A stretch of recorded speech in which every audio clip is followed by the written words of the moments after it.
Hello and welcome to the second edition of Beyond Scoreboard, a podcast show where we get in conversation with our young Indian athletes. Before we begin the podcast, let me take you to the journey of our guest in conversation today.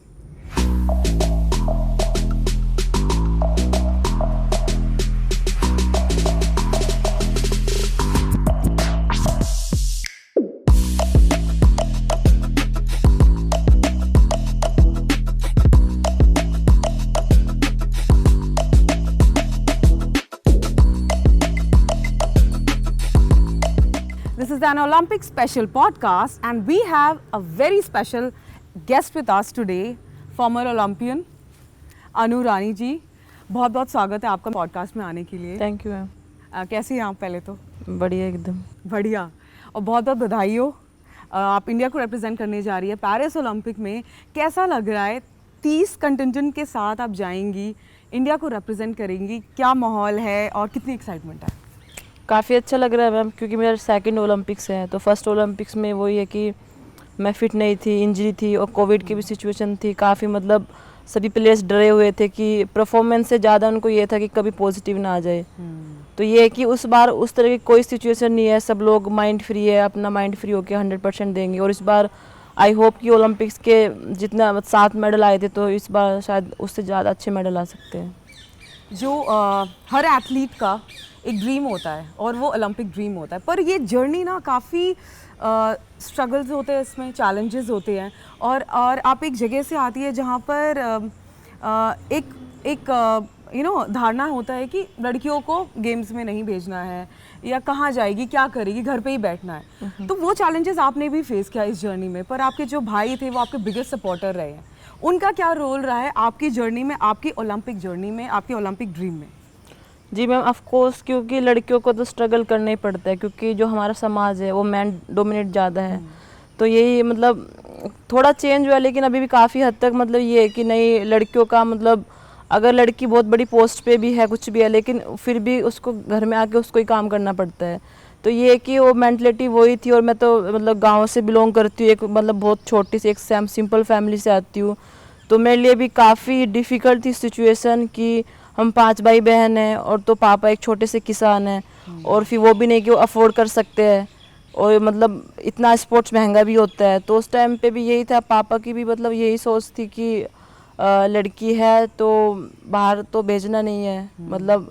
और वैसे भी गांव के लोगों को मतलब थोड़ा सा ये होता है कि लड़की बाहर जाएगी तो बिगड़ जाएगी, मतलब उनके माइंड में मतलब थोड़ा सा ये रहता है। तो पापा को भी ये था कि नहीं, हम मतलब घर से बाहर नहीं भेजेंगे, थोड़ा बहुत पढ़ाएंगे, फिर घर के जो काम होते हैं वो सिखा देंगे। क्योंकि उस टाइम पर तो यही होता है कि लड़कियों को घर का खाना आना चाहिए, सिलाई आती है, वो मतलब कढ़ाई बुनाई वो सब मतलब वही था मतलब मोस्टली। तो मेरे घर में भी वो सेम माहौल था, मेरे को लोअर टी शर्ट पहनना भी अलाउड नहीं था। तो फिर पापा ने, मैंने जब फर्स्ट स्पोर्ट स्टार्ट किया तो पापा ने बोल दिया कि नहीं नहीं, मैं तो नहीं करने दूंगा। तो मैंने फर्स्ट टाइम मेरे भाई का लोअर टी शर्ट पहना था, तो मेरे पापा ने मतलब मुझे डांट दिया था कि क्या पहन रहे हैं, ये लड़कियों का पहनने का लोअर टी शर्ट नहीं, अच्छी नहीं दिखती है, बॉडी शेप वो अलग। तो हाँ, वो ये सारी चीज़ सुन के मतलब स्टार्टिंग में ये था कि स्ट्रगल किया, जैसे तैसे उनको मनाया। और जब मैंने पहले स्पोर्ट्स स्टार्ट किया तो मैं मेरे स्कूल में से जैवलिन को लेके आई थी। तो हमारे घर में फैमिली में किसी को नहीं पता था कि मैं मतलब हमारे स्कूल से जैवलिन वगैरह लेके आई हूँ। तो फिर बस मैं अपने खेतों में शाम को जाती थी, बस फेंकती रहती थी। फिर रात होती थी, छिपके से आके मेरे अंकल के घर पे वो छिपा के फिर नेक्स्ट डे से। तो मतलब यही था कि वो सिलसिला चलता रहा उस तरह से। आपने शुरुआत क्रिकेट से करी थी और आपकी बड़े भैया ने आपकी स्ट्रेंथ को आइडेंटिफाई किया था, अपर आर्म स्ट्रेंथ की। तो पहला भाला जो आपने खुद से बनाया था बैम्बू स्टिक से, और जब रियल जो प्रोफेशनल भाला उठाया तब कैसा लगा? काफ़ी डिफरेंट था, क्योंकि पहले वो बांस का जैवलिंग होता है, बेसिक उसी से करते हैं, क्योंकि उसमें क्या है कि वो थोड़ा स्मूथ होता है, उसमें इंजरी के इतने चांस नहीं होते हैं। तो हाँ, उसी से मैंने स्टार्ट किया था। और उसको फेंकने के बाद जब मैंने प्रोफेशनल जो हमारे जो जैवलिंग होते हैं, जब मैंने उसको पकड़ा था तो एक अलग ही फीलिंग थी। क्योंकि जो हमारे प्रोफेशनल जैवलिंग होते हैं उसकी जो बनावट भी होती है वो डिफरेंट होती है। जो पीछे का जो उसका साइड होता है जैवलिन का, मतलब काफ़ी लोग तो ये समझ लेते हैं कि उधर से वो सीधा है, जबकि उधर से उल्टा होता है। अच्छा। तो मेरे साथ भी वही होता है कि जिधर से मुझे पतला दिख रहा था मुझे लगा उधर से सीधा, मैं उधर से फेंकना है, पर वो उल्टा था। तो हाँ, उसको मतलब प्रोफेशनल जैवलिन को ये है कि अच्छी रेंज होती है, जैसे कि बम्बो जैवलिंग होते हैं वो इतना अच्छे से फ्लाई नहीं कर पाते हैं, तो ये जो प्रोफेशनल जैवलिंग होते हैं अपने काफ़ी अच्छे से फ्लाई करते हैं और काफ़ी अच्छी फील आई थी जब मैंने फर्स्ट टाइम उसे थ्रो किया एक था। जैवलिन का वेट क्या होता है? मेन जैवलिन का वेट डिफरेंट होता है वुमेन का, तो वुमेन जैवलिन का क्या वेट रहता है? मेंस का 800 ग्राम होता है, वुमेंस का 600 ग्राम होता है। ओके, तो हम ओलंपिक्स के बारे में बात कर रहे हैं। What actually makes an Olympian? एक ओलंपियन बनने के लिए वो क्या क्वालिटीज़ चाहिए? वो 4 साल का जो ये एक गैप में ये इवेंट आता है, एक स्पोर्टिंग फेस्टिवल है, एक खिलाड़ी को वो 4 सालों में अपनी मोटिवेशन को बाकायदा बनाए रखना होता है कि हर साल में इवेंट आ रहे, तो कई बार परफॉर्मेंस अच्छी हुई, कई बार ख़राब हुई, पर ये 4 सालों में अपने आप को उस लेवल मेंटेन करने के लिए क्या सैक्रिफाइसेस करनी पड़ती, क्या ट्रेनिंग मेथड अपनाए रखना पड़ता है, इंजरी ना हो, और जब फाइनल इवेंट आए तो अपना नर्वस सिस्टम मेंटेन रहे और उस टाइम पे हम अपनी अच्छी परफॉर्मेंस दे सकें? स्पोर्ट्स में तो यही होता है कि आप कितना भी अपने आप को फिट करने की कोशिश कर लो, कितना भी आप प्रिपेयर हो जाए, लेकिन हमारी बॉडी में इंटरनल क्या हो रहा है, कौन सा मसल्स में क्या हो रहा है वो हम नहीं समझ पाते, लेकिन कितना भी कोशिश हम करें कहीं ना कहीं कभी कोई ना कोई इंजरी तो आ ही जाती है। तो बस वही है कि हम 100% अपने कोच के साथ मिलके, फिजियो के साथ मिलके, न्यूट्रिशन के साथ मिलके ट्राई करते हैं कि हमें कोई इंजरी ना हो और हमें जो न्यूट्रिशन की हमें ज़रूरत हो सब मिलते रहे।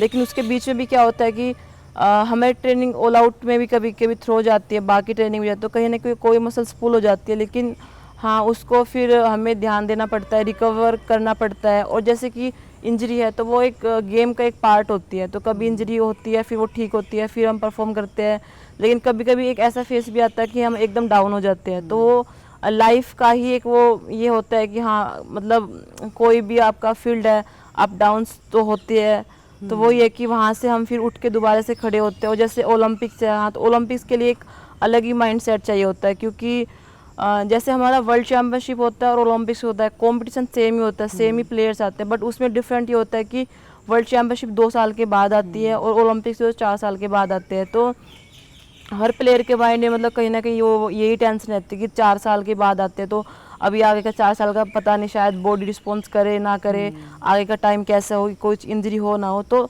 एक कहीं ना कहीं मतलब प्रेशर रहता है कि कोई 4 साल के बाद आते हैं। बट वही है कि उस प्रेशर को हम कैसे ओवरकम करें वही सब माइंड में चलता रहता है, और उसी को देखते हुए फिर हम अपनी नेक्स्ट प्रिपरेशन तैयार करते हैं। तो वो क्या एक कुछ फैक्टर्स है जो आप अभी फोकस कर रही है डाइट के टर्म्स में, ट्रेनिंग के टर्म्स में, रेस्ट के टर्म्स में? और पेरिस एक ऐसा जगह है जहाँ का टेम्परेचर इंडिया से काफ़ी डिफरेंट है, तो ये सारे छोटे छोटे फैक्टर्स होते हैं जो एक ओलंपियन को पोडियम फिनिश तक ले जाता है। तो वो क्या फैक्टर्स है जिसके लिए आप बहुत स्ट्रिक्ट है? अभी ट्रेनिंग की बात करते हैं स्पेसिफिकली, अगर वहाँ से शुरुआत करें तो। अभी तो जैसे कि हमारी साई है, फेडरेशन है, तो मतलब हमारे जो स्पॉन्सर OGQ वगैरह है वो हमें मतलब बहुत ज़्यादा सपोर्ट करते हैं। तो जो हमारी साई के टॉप स्कीम है वो हमें बाहर अलग अलग कंट्रीज में भेजते हैं, ताकि हमें जो भी कॉम्पिटिशन होते हैं विंटर टाइम पे भी होते हैं, हमें जो वो डिफ़िकल्टीज़ है वो हमें फेस ना करनी पड़े। तो हाँ मैंने भी उसी को ध्यान में रखते हुए तैयारी किया था। 6 मंथ में जर्मनी में रही थी, तब वहाँ का टेम्परेचर -8 डिग्री भी था। तो ये है कि जो वहाँ पे मैंने तैयारी की थी वो जो कोल्ड वेदर में की थी, तो जैसे कि अभी पेरिस है उतना कोल्ड तो नहीं होगा, बट अभी जैसे इंडिया में जितनी गर्मी है, ह्यूमिडिटी है, उसके हिसाब से वो काफ़ी मतलब ठीक है। बट अभी हमें मतलब कोई ऐसे वो प्रॉब्लम नहीं होगी वेदर को लेकर, क्योंकि हमने ऑलरेडी उसमें ट्रेन किया हुआ है। पहले की ट्रेनिंग यही काम आती है वहाँ पर? जी बिल्कुल। सिंस ये आपका सेकेंड टाइम अपीयरेंस है ओलंपिक्स में, तो पिछले बार की जो एक्सपीरियंस को लेके आप इधर आएंगी, तो क्या एक एडवांटेज मिलता है? क्योंकि अभी आपने वो एक्सपीरियंस किया, वो जो डर होता है फर्स्ट टाइम जाने का, तो इस बार क्या वो प्रिपेयर्डनेस है कि जो पहले गलती करी है वो इस बार नहीं रिपीट करनी है, जो गलती करी उससे सीखना है और उससे आगे बढ़ना है? जी बिल्कुल, क्योंकि हर कॉम्पिटिशन में मतलब प्लेयर से कुछ ना कुछ हम सीखते ही है। तो जैसे लास्ट ओलंपिक्स था उससे भी मतलब काफ़ी कुछ सीखा है। तो यही है कि ये सीखा है कि चाहे मतलब कितना भी बड़ा कॉम्पिटिशन हो या फिर छोटा कॉम्पिटिशन है, वो उतना नहीं करता, हमें अपने आप को मेंटली काम रखना है। अभी जो प्लेयर हमारे साथ एशियन गेम्स में आते हैं, कॉमनवेल्थ में आते हैं, वो ही सब मतलब वहाँ पे भी आते हैं। तो यही है कि बस कोशिश करना है कि सिर्फ अपना 100% देना है, बाकी हमें दूसरों पे हमें कंट्रोल नहीं है। दूसरा चाहे कितना अच्छा करे चाहे कितना ख़राब करे, हम उसको कंट्रोल नहीं कर सकते, बट हमारा कंट्रोल क्या है कि अपने ऊपर हमारा कंट्रोल होता है। तो बस वो ये कि माइंड फ्री रह के दूसरों पे ध्यान न रख के अपनी परफॉर्मेंस पे ध्यान देना है। और ऑफ कोर्स जब हम अपना बेस्ट करेंगे, बेस्ट होगा तो मेडल्स के ज़्यादा होप हो जाते हैं। ज़्यादा होप हो जाती है। साइकोलॉजी भी एक फैक्टर होता है, तो उसको बरकरार करने के लिए क्या कुछ आप करती हैं कि मेंटल पीस रहे, वो कॉन्फिडेंस बना रहे, क्योंकि मन के जीते जीत मन के हारे हार, वो वाली बात होती है। बिल्कुल मैम, क्योंकि माइंड काम होगा तो आप हर सिचुएशन को अच्छे से हैंडल भी कर सकते हो और आप खुश भी रहोगे। तो वही है कि हाँ, इन सब चीज़ों को मैं मेडिटेशन वगैरह करती हूँ, क्योंकि मेडिटेशन से काफ़ी हद तक सेल्फ बिलीव भी आता है और काम भी रहते हैं। जैसे कि हमारी जो संस्कृति रही है, जो हमारा कल्चर है, उसको चीज़ को ना हम मतलब भूलते आ रहे हैं। जैसे कि हमारा पहले मेडिटेशन होता था, हवन होता था, संध्या होती थी, तो मैं तो उसमें मतलब बहुत ज़्यादा बिलीव करती हूँ, क्योंकि वो सारी चीज़ें जैसे पूजा पाठ हो गए वो बहुत ज़रूरी है, क्योंकि उससे हमें एक पॉजिटिव एनर्जी मिलती है। तो जो वो पॉजिटिव एनर्जी है वो हम जैसे हमारे अंदर रहेगी तो वो ये कि आगे कितने भी मतलब डिफ़िकल्टीज आ रही है तो हम अपने आप को काम रख के उस सिचुएशन से निकल सकते हैं। बिल्कुल बिल्कुल। तो आपके साथ अभी टीम में 30 लोग और भी जा रहे हैं, उसमें नीरज चोपड़ा भी है, तो और कुछ डेब्यूटेंट्स भी है जो फर्स्ट टाइम अपीयरेंस देंगे। तो आप लोग एक दूसरे को कैसे मोटिवेट करती है, क्या बातें होती है कैंप में, कैसा एक्सपीरियंस होता है, उसके बारे में बताइए। कैंप में सब अपना ट्रेनिंग ही करते रहते हैं। अगर किसी की परफॉर्मेंस ख़राब होती है, कोई इंजरी आती है, तो बस हाँ एक दूसरे को यही बोलते रहते हैं कि चलो कोई बात नहीं, अभी नेक्स्ट कॉम्पिटिशन है, नेक्स्ट कॉम्पिटिशन बचा है, उसमें अच्छा करना है। और अगर किसी में ख़राब भी हो जाता है तो कि चलो कोई बात नहीं, स्पोर्ट्स है, अप डाउन चलते रहते हैं। तो हाँ बस यही बातें होती रहती है, ये बोलते हैं कि चलो निराश नहीं होना है, अपना अपना फिर ट्रेनिंग करते रहते हैं, बस वही सब बातें चलती रहती है। ट्रेनिंग की बात करते हैं, कोच के साथ आप जर्मनी में ट्रेनिंग करके आई, तो वहाँ का ट्रेनिंग कितना डिफरेंट था यहाँ से, वहाँ के कोचेस कैसे थे, इसके बारे में बताइए, and how it has helped you now in your performance. सभी कोचेस का कराने का तरीका एक अलग होता है। टेक्निक मतलब थ्रोइंग इवेंट जो होते हैं उसमें ना टेक्निक सेम ही होती है, डिफरेंट नहीं, बट सभी कोचेस का बताने का तरीका एक अलग अलग होता है और उनका काम भी अलग तरीके से करते हैं। जैसे कि हमारे इंडिया में मोस्टली हम लोग 2 टाइम्स प्रैक्टिस करते हैं, तो जैसे बाहर फॉरेन कंट्री में मोस्टली प्लेयर सिर्फ एक टाइम ही प्रैक्टिस करते हैं। तो उनका मोटिव ये रहता है कि उनको ज़्यादा से ज़्यादा रिकवर होना है, उनको इंजरी नहीं होनी चाहिए। और हमारे इंडिया में ये होता है कि 2 टाइम्स करते हैं, बट हमारे यहाँ पे भी अच्छा है, बस वहाँ पे हमें थोड़ा सा ये बेनिफिट मिलता है कि वहाँ पे वेदर थोड़ा अच्छा है, थोड़ा डाइट थोड़ी अच्छी है। और हमारे यहाँ पे कभी कभी मतलब कभी ज़्यादा सर्दी हो जाती है, क्योंकि हमारे यहाँ पे इंडोर नहीं है। तो वहाँ पे कोच का ये था कि हम वहाँ पे जैसे कि हमारे यहाँ पे शेड्यूल होता है कि मंडे को सिर्फ हमें यही करना है, ट्यूसडे को सिर्फ हमें यही करना है, बट वहाँ पे ये था कि कोच का ये था कि डे को ऐसे हमने वो नहीं किया था कि आज हमें यही करना, क्योंकि उससे मेंटली और फिजिकली भी थोड़ा सा मतलब एक बैलेंस में हाँ वो हो जाते हैं। तो उनका मतलब काफ़ी अच्छा ट्रेनिंग रहा था, एक अलग ही उनका शेड्यूल था, अलग एक्सरसाइज थी। तो उनके साथ काम करके भी एक बहुत साइंटिफिक वे में वो ट्रेन करते हैं जी। तो एक एथलीट के लिए बैलेंस लाइफ होना बहुत ज़रूरी है, आप कहना चाह रही है। तो apart from this, apart from javelin, apart from sports, आपकी और क्या हॉबीज़ है जो आप रिलीजियसली प्रैक्टिस करती है एक गेम के अलावा? एक गेम के अलावा मुझे मतलब जैसे कुछ जैसे जो धार्मिक चीज़ें होती है, मुझे मतलब वो सब चीज़ें को जानने मतलब बहुत मुझे अच्छा लगता है, अच्छा फील होता है, मुझे शांति मिलती है। जैसे कि भगवत गीता है तो वो मतलब मैं पढ़ती हूँ, मुझे मतलब काफ़ी अच्छा फील होता है कि मतलब मेरे माइंड में ये रहती है कि लाइफ क्या है, हमारी बॉडी मतलब क्या है। क्योंकि कुछ प्लेयर्स ऐसे होते हैं कि ओलंपिक्स में 3-3 4-4 ओलंपिक्स मेडल लेते, कुछ होते कि पूरा लाइफ हो जाता है एक भी मेडल नहीं ले पाते। तो मतलब ऐसा क्या है, उनमें क्या है, हमारे में क्या है, मतलब लाइफ है क्या।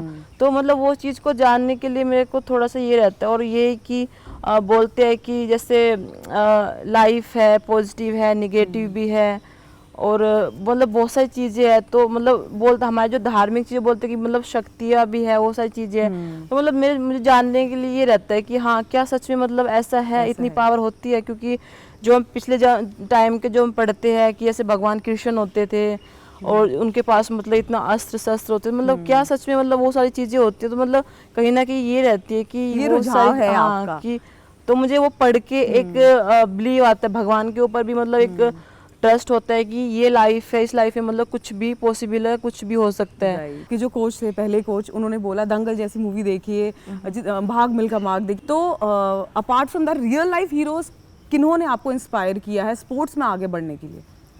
रियल लाइफ तो मेरा ये था, मेन मोटिव तो मेरा ये था कि जो घर की जो सिचुएशन है, जो मैं आस पड़ोस में देखती थी, जो लेडीज़ के लिए मतलब इतनी प्रॉब्लम उनको फेस करनी पड़ती है, हर एक चीज़ से उनको जूझना पड़ता है। और जैसे मैं अभी गांव में देखती भी हूँ तो फ्रीडम नहीं है लड़कियों को, तो मेरा मेन मोटिव तो यही था कि इस चीज़ से मुझे निकलना है। जब आपने बताया कि आपके गांव में बहुत अलग सोच विचार के लोग थे जो आगे बढ़ावा नहीं दे रहे थे औरतों को स्पोर्ट्स में जाने के लिए, पर अब जब वो आपको टीवी में देखते हैं, इंटरनेशनल इवेंट्स में आप गोल्ड मेडल लेके आ रही है, तो क्या कुछ चेंज हुआ है, माहौल चेंज हुआ है? कितना इंस्पायर किया आपने वहाँ की लड़कियों को? काफ़ी चेंज हुआ है। तो जैसे कि वो पहले नहीं भेजते थे, उन्हें लगता था कि लड़कियों का खेल नहीं है, उनको लगता था कि लड़कियों का सिर्फ काम ये होता है कि फैमिली को संभालना है, घर के काम करना है। बट उनकी अभी सोच बदली है, वो भी चाहते हैं कि जैसे अनु मतलब एक बहुत छोटे से साधारण परिवार से निकली है और यहाँ तक पहुँची है, इतना मतलब नाम कमाया है, और ये भी बोलते हैं कि उसके पास अच्छी जॉब है। मतलब वो सब छोटे छोटे एग्जाम्पल देते हैं कि देश के लिए मेडल लेके आ रहे हैं, तो उनको लगता है कि हाँ कि वो लड़की है, उसने इतना स्ट्रगल किया, तो ठीक है हम भी अपनी बेटियों को सपोर्ट करते हैं, वो भी आगे जाएगी और कुछ अच्छा करके दिखाएगी। तो हाँ थोड़ा बहुत चेंज तो आती है, बट उसकी शुरुआत आप में से मतलब हम सबको ही करनी, क्योंकि जब हम किसी चीज़ की शुरुआत करते हैं तो तब वो काफ़ी मुश्किल होती है वो जर्नी, लेकिन जैसे ही कोई एक बंदा करके दिखाता है तो जो बाकी जो पीछे जो जनरेशन आ रही है उसके लिए शायद थोड़ा सा इजी हो जाता है। एक पाथ बना देते, ट्रेल ब्लेजर की तरह। जी जी। आपने पाथ क्रिएट करने की बात करी, इंडिया में बात करें तो आफ्टर नीरज चोपड़ा आपका नाम आता है। इंटरनेशनल स्टेज में आपने एशियन गेम्स में गोल्ड जीता, तो इंडिया में अभी जैवलिन कल्चर कैसा है? ये गेम कितना पॉपुलर हो रहा है? धीरे धीरे तो अभी तो काफ़ी पॉपुलर हो गया है, बट वुमेन जैवलिन की बात करें तो कितना पॉपुलर है अभी? वुमेन जैवलिन का भी अभी जैसे कि हमारी कंट्री में ये है कि किसी भी इवेंट में मेडल आता है ओलंपिक्स लेवल पे खासकर, तो ही मतलब उसको लोग पहचानते हैं। उससे पहले कोई नहीं जानता था कि जैवलिन क्या है। अभी हम लोग भी जैसे जैवलिन मैं लेके जाती थी, जैसे कि हम ट्रैवल करते हैं तो वो एक पाइप के एक बॉक्स के अंदर रहते हैं। तो एक बार मैं ऐसे ऑटो में जा रही थी तो मुझे एक ऑटो वाले भैया ने पूछा कि मैडम इसके अंदर क्या पाइप है, क्या पाइप लेके घूम रहे हो? तो मैंने बोला भैया मैं ऐसे गेम करती हूँ। तो उन्होंने बोला क्या करते हो? मैंने बोला जैवलिन। बोला वो क्या होता है? मैंने बोला एक जो भाला होता है जिसको भाग के फेंकते हैं। तो बोला मैडम क्या मैं उसको उठा के देख सकता हूँ? मैंने बोला हाँ उठा के देख सकते हो। तो जैसे उसने उठाया, बोला मैडम जी ये तो बहुत लाइट है, मैं तो इसको ऐसे आपसे आगे तो ऐसे ही फेंक दूंगा। तो फिर वो मुझे पूछते मैडम कितने किलोमीटर फेंक लेते हो? मैंने बोला भैया ये किलोमीटर में नहीं जाता, बस इतना मीटर फेंक लेती हूँ। तो वही है कि अभी जैसे ओलंपिक्स में मेडल आया, इतना पॉपुलर जैवलिन थ्रो हुआ, उससे पहले तो ये पॉपुलर नहीं था। तो कहाँ काफ़ी हद तक क्रेडिट जाता है नीरज को, क्योंकि उसने एक हिस्ट्री क्रिएट की है। और अभी हमारे एथलेटिक्स में पहले मेंटलिटी ये थी कि हाँ हमें एशियन गेम्स जाना है, ठीक है हम ओलंपियंस बन जाते हैं, बड़ी बात है, ओलंपिक्स लिखा जाता है नाम के पीछे। बट अभी मैं देख रही हूँ जितने भी जूनियर बच्चे हैं उनका माइंड सेट इतना तगड़ा है ना, मतलब कोई छोटा बच्चा भी है तो वो यही सोच के मतलब तैयारी स्टार्ट करता है कि नहीं हमें तो ओलंपिक चैंपियन बनना है। तो बहुत ज़्यादा मतलब एक चेंज आया जो और हमारे टॉप से जो साई है फेडरेशन है उसका भी इसमें हमारे जो खासकर जो हमारी गवर्नमेंट है उसका मतलब बहुत बड़ा सहयोग मिला है। क्योंकि पहले हमारे पास फिजियो नहीं होते थे, न्यूट्रिशन नहीं होते थे, अभी हमारे पास हर चीज़ की फैसिलिटी है। जहाँ पे हम बोलते हैं कि हमें ट्रेनिंग करने के लिए जाना है, हमें हर तरह से फ्रीडम मिलती है और हमें हर तरह से अभी सपोर्ट मिलना स्टार्ट हो गया है। अभी तो हम साई पटियाला में हैं, मैं 2 दिन से आपको ट्रेनिंग करते हुए देख रही हूँ। तो ऑर्गेनाइजेशन, ट्रेनिंग, डाइट, ये तो सारे फैक्टर्स एक्सटर्नल फैक्टर्स होते हैं जो एक एथलीट को ओलंपियन बनाता है। पर अगर मैं आपकी बात करूँ तो आप में वो साइकोलॉजिकल और फिजियोलॉजिकल फैक्टर्स वो क्या एक्स्ट्रा है जो वो आपको बनाता है? एक चीज़ ये है कि हमारे जो मतलब कंट्री है, मतलब लोग इतने उसको लेके जागरूक नहीं है कि साइकोलॉजी जो एक चीज़ होती है वो भी काफ़ी मैटर करती है। जैसे कि कोई भी फील्ड है, मतलब काफ़ी लोग स्ट्रगल करते हैं, डिप्रेस चले जाते हैं। मतलब बाहर की चीज़ें तो दिखती है लोगों को, लेकिन जो अंदर से वो दुखी है, जो डिप्रेस, वो किसी को नहीं दिखता। लेकिन उस चीज़ पे भी हम लोग को मतलब बहुत ध्यान देना चाहिए। और जैसे कि आपने बोला कि मेंटली हम कैसे स्ट्रॉन्ग रखते हैं, बट लाइफ भी जो स्ट्रगल है वो भी एक बूस्ट की तरह काम करते हैं। जैसे हमारी लाइफ में बहुत बड़े बड़े स्ट्रगल आते हैं, हम उसमें मतलब फंस जाते हैं, स्ट्रगल करते हैं, लेकिन उससे जब हम बाहर निकलते हैं, वहाँ से जो चीज़ें बहुत सारी चीज़ सीखते हैं, उसके बाद जब हम उससे निकल के आते हैं तो हम एक अलग ही मतलब इंसान बनते हैं, बहुत ज़्यादा स्ट्रॉन्ग हम फील होते हैं। तो लाइफ में जो स्ट्रगल चलते रहते हैं वो भी कहीं ना कहीं मतलब हमें स्ट्रॉन्ग बनाते हैं। और दूसरी चीज़ ये कि हाँ, हम सीखते हैं, जैसे कि हम बाहर ट्रेनिंग करने जाते हैं या वहाँ के प्लेयर हैं उनको देखते हैं, उनसे सीखते हैं, तो वही सीखते हैं कि वो लोग भी हारते हैं, वो लोग भी जीतते हैं, तो कभी गिव अप नहीं करना। बिल्कुल सही कहा आपने। अभी पेरिस जाने से पहले, पोलैंड जाने से पहले आप पेरेंट्स से मिलेंगी, क्या क्या कुछ अभी फ्रेंड्स से मिलना है, उनकी क्या क्या विशेज़ है? एक रिचुअल फॉलो करती है आप जाने से पहले, कोई भी गेम से पहले, जो इस बार भी आप फॉलो करेंगी?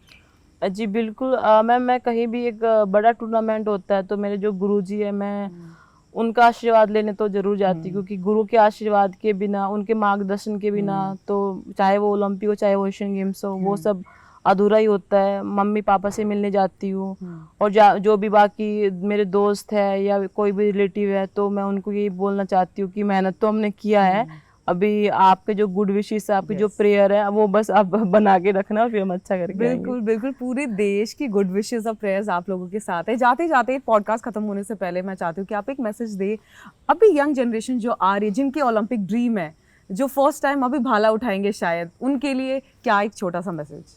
उनके लिए मैं यही बोलना चाहती हूँ कि आजकल हर गेम में, हर फील्ड में कंपटीशन बहुत ज़्यादा बढ़ गया है। और जैसे कि हमारा ओलंपिक से मेडल आया है, तो अभी हर पेरेंट्स चाहते हैं कि हमारा बच्चा भी ओलंपिक चैम्पियन बने। तो मैं उनको पेरेंट्स को उनको ये समझाना चाहती हूँ कि हर चीज़ का एक मेथड होता है, एक प्रोसेस होता है।